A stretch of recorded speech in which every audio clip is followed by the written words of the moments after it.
You cancel plans and feel relieved. You leave parties early and feel free. You spend entire weekends alone and feel not lonely, not sad, but genuinely recharged. And somewhere along the way, someone told you this was a problem, that you were antisocial, that you needed to get out more, that something was wrong with you for preferring your own company over everyone else's. Science disagrees completely. Today, we're going to talk about why intelligent people prefer to be alone. Not in a vague feel-good way, in the specific, research-backed, neurologically real way that will finally make sense of something you've always quietly known about yourself. Let's start with a study that changed everything. In 2016, evolutionary psychologists Satoshi Kanazawa and Norman Lai published groundbreaking research in the British Journal of Psychology. They studied thousands of people across different environments and discovered something that turned conventional wisdom completely upside down. While most people reported feeling happier when they spent more time with friends, highly intelligent people reported the opposite. The more frequently they socialized, the less satisfied they felt with their lives. The more time they spent alone, the happier they became. This became known as the Savanna Theory of happiness, and it explains something profound about the way intelligent minds are wired differently from average ones. Here's the foundation. For most of human history, hundreds of thousands of years, our ancestors lived in small tribes of around 150 people. Social bonding wasn't optional, it was survival. The people who thrived were the ones who wanted to be around others, who felt energized by community, who experienced loneliness as a painful signal to reconnect with the group. That social drive got hardwired into the human brain. And for most people, it's still running exactly as it was designed. But here's what makes intelligent people different. Their brains are able to override ancient evolutionary programming when it conflicts with their current goals. They can recognize that the social instincts designed for a world of 150 people may not serve them in a world of 8 billion.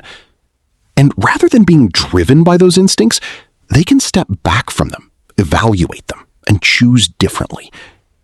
That ability to consciously override evolutionary programming is one of the defining characteristics of high intelligence, and it shows up everywhere, in diet, in long-term planning, in delayed gratification, and yes, in the preference for solitude over socializing.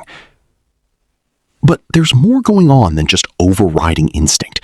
There's neuroscience.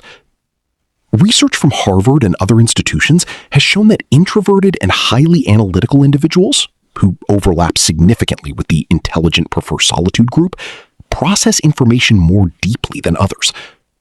When most people encounter a social situation, their brains process it quickly, extract the relevant social information, and move on. When a highly intelligent person encounters the same situation, their brain processes it at multiple levels simultaneously. The words, the subtext, the implications, the emotional undercurrents, the patterns, the connections to other things they know. This deeper processing is cognitively expensive. It uses significantly more mental energy. And this is why highly intelligent people often find social interactions, even enjoyable ones, exhausting in a way that other people simply don't understand. It's not that they don't like people, it's that being around people costs them more. Every conversation is running at a higher processing load. Every social interaction is using resources that, when alone, they can redirect toward the things their minds actually want to do. And what do highly intelligent minds want to do when they're alone? Think, create, explore, solve, build. The research consistently shows that people with higher IQs spend more time in deep, self-directed thought. They have richer inner worlds, more complex internal landscapes, more going on between their own ears than the average person could sustain for an hour, let alone a weekend. For these people, solitude isn't empty, it's full. It's where the best thinking happens, where ideas connect to other ideas, where the problems they've been quietly turning over finally reveal their solutions, where creativity lives, not in the noise of other people, but in the stillness of their own minds. And here's something that the research reveals which most people find genuinely surprising. Highly intelligent people don't just tolerate being alone, they actively protect it. They guard their solitude the way other people guard their social calendars, because they've learned, consciously or unconsciously, that their best self emerges in solitude. Their sharpest thinking, their most creative ideas, their deepest sense of calm. All of it happens when nobody else is there. Now, here's where it gets even more interesting. It's not just about intelligence in general. It's specifically about what researchers call need for cognition, the intrinsic motivation to seek out, engage in, and enjoy effortful thinking. People who score high in need for cognition actively seek mentally challenging situations. They find thinking pleasurable the way other people find socializing pleasurable. And for them, social interaction, unless it's intellectually stimulating, often represents a cognitive step down, a reduction in the quality of what their mind is doing.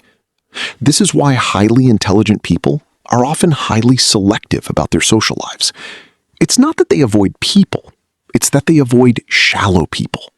They avoid situations where the conversation stays on the surface, where nothing real gets said, where an hour passes and no interesting idea was encountered, and no genuine connection was made. For a mind that lives at depth, that kind of interaction doesn't just feel unfulfilling, it feels actively draining. Like spending an hour doing something that uses energy but produces nothing. But here's the important nuance. Preferring solitude doesn't mean avoiding connection. Research shows that highly intelligent people don't have fewer meaningful relationships. They have fewer total relationships. They invest deeply in a small number of genuine connections and find those connections profoundly satisfying. What they avoid is volume. What they protect is depth. And there's one more layer to this that almost nobody talks about. Highly intelligent people are often acutely aware of how they're spending their time. And socializing, particularly the kind that doesn't involve genuine exchange, can feel like an inefficient use of the most limited resource they have. Not because they're cold or calculating, but because their mind is always running, always working on something, always processing. And time alone is time that belongs entirely to that process. There's a quiet irony in all of this. The trait that makes people assume something is wrong with you, your preference for being alone, your need for solitude, your relief when plans get canceled, is the same trait that the research associates with above-average cognitive function.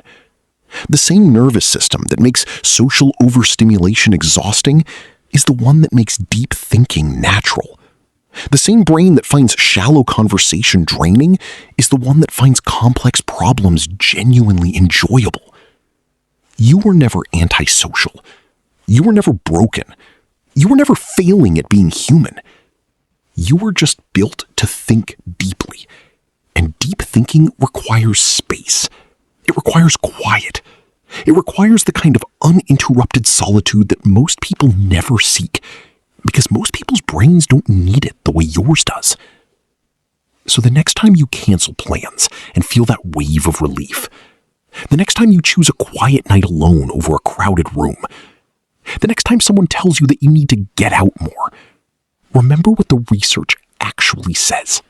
Your brain isn't avoiding life. It's doing exactly what it was built to do, and it needs space to do it. Hit subscribe if this finally explains something about yourself that you've never quite been able to put into words. And if you want to understand why the people who think the deepest are also the ones who feel the most, that video is next. You already know you need to watch it.